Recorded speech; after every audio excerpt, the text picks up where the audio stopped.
എല്ലാവർക്കും നമസ്കാരം. ഞാനിവിടെ ഒരു പനിക്കൂർക്കുണ്ടല്ലോ, പനിക്കൂർക്കട ഇല കൊണ്ടൊരു ചമ്മന്തി ഇറക്കിയാന്ന് വിചാരിച്ചു. അപ്പോൾ കുറച്ച് പനിക്കൂർക്കട ഇല എടുത്തിട്ടുണ്ട് കേട്ടോ, ഒരു 10-20 ഉണ്ടാവുമായിരിക്കും.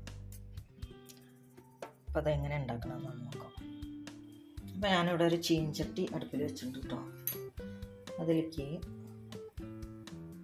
കുറച്ച് നെയ്യിട്ട് കൊടുക്കാം. ഇതിലേക്ക് വറക്കാൻ വേണ്ടിയിട്ട് കുറച്ച് 1 ടേബിൾ സ്പൂൺ ഉഴുന്ന് പരിപ്പ് വേണം. നെയ്യൊന്ന് ചൂടായി വന്നിട്ടുണ്ട്. അപ്പോൾ ഇതിലേക്ക് 1 ടേബിൾ സ്പൂൺ ഉഴുന്ന് പരിപ്പ് ചേർത്ത് കൊടുക്കാം.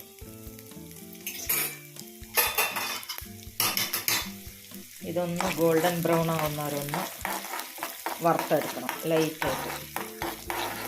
അതിൻ്റെ കൂടെ തന്നെ നമുക്ക് 1 ടേബിൾ സ്പൂൺ കടലപ്പരിപ്പും കൂടി ചേർത്ത് കൊടുക്കാം കേട്ടോ. രണ്ടും കൂടി ഒന്നിച്ചിട്ട് വറവാകും. 1 ടേബിൾ സ്പൂൺ കടലപ്പരിപ്പ്, അതിൻ്റെ കൂടെ തന്നെ നമുക്ക് എരിവിനനുസരിച്ചിട്ടുള്ള ഉണക്കമുളക്. നിങ്ങളുടെ അടുത്ത് കാന്താരി ഉണ്ടെങ്കിൽ കാന്താരി എടുത്താൽ മതി. എൻ്റെ അടുത്ത് കാന്താരി കുറച്ചുള്ളൂ. അപ്പോൾ ഞാൻ ഈ ഉണക്കമുളകാണ് എടുത്തിരിക്കുന്നത്.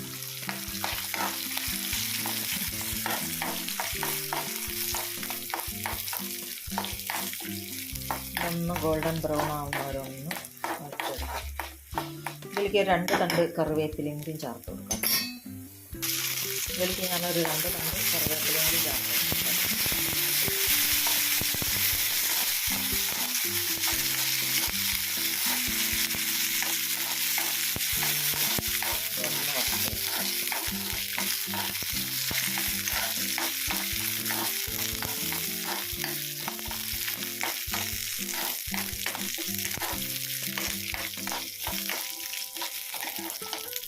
അപ്പോൾ ഇതിവിടെ റെഡി ആയിട്ടുണ്ട്. ഇനി നമുക്കിത് മിക്സിയുടെ ജാറിലേക്ക് മാറ്റാം.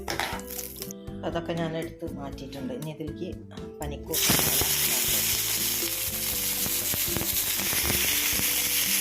ഞാനത് കുറച്ച് നെയ്യും കൂടി ചേർത്ത് കൊടുക്കാം.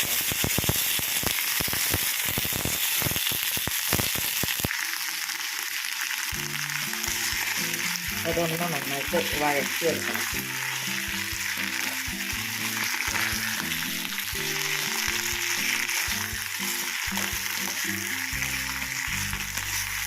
ഇത് നെയ്യിൽ തന്നെ ചെയ്യുമ്പോഴാട്ടോ അത് ടേസ്റ്റ് കൂടുതലും.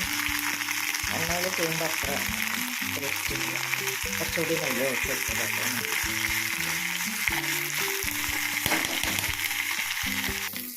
ഇതിപ്പോൾ ഇവിടെ റെഡി ആയിട്ടുണ്ട്. ഇത് നമുക്കിനി എടുക്കാം. ഇതിലേക്ക് ഞാൻ കുറച്ച് തേങ്ങയും കൂടി ചേർത്ത് കൊടുക്കുന്നുണ്ട് കേട്ടോ. ഇനി 2 ടേബിൾ സ്പൂൺ തൈര് ചേർത്ത് കൊടുക്കാം. ആവശ്യത്തിന് ഉപ്പ്. എന്നിട്ടിത് നന്നായിട്ടൊന്ന് അരച്ചെടുക്കണം. അപ്പം ഞാനിതിവിടെ അരച്ചെടുത്തിട്ടുണ്ട്. ഇതിലേക്ക് കടുക് താളിക്കും. അപ്പോൾ ഞാൻ ഈ പാനിലേക്ക് 1/2 ടീസ്പൂൺ നെയ്യെണ്ണ കേട്ടോ. നെയ്യിൽ തന്നെ വറുത്തിട്ടാലാണ് ടേസ്റ്റ്. കാരണം ഇവിടെ നെയ്യിൽ തന്നെ കേട്ടോ വറുത്തിടുന്നത്. അപ്പോൾ അതിലേക്ക് കുറച്ച് കടുക് 1/2 ടീസ്പൂൺ കടുക്. അപ്പോൾ കടുക് താളിച്ചത് നമുക്ക് ചട്നിയിലേക്ക് ചേർത്ത് കൊടുക്കാം കേട്ടോ. അപ്പോൾ സ്വാദിഷ്ടമായ പനിക്കൂർക്ക ചമ്മന്തി ഇവിടെ റെഡി ആയിട്ടുണ്ട്. അപ്പോൾ നിങ്ങളും കൂടി ഒന്ന് ഉണ്ടാക്കി നോക്കണേ. ഉണ്ടാക്കി നോക്കി നിങ്ങൾ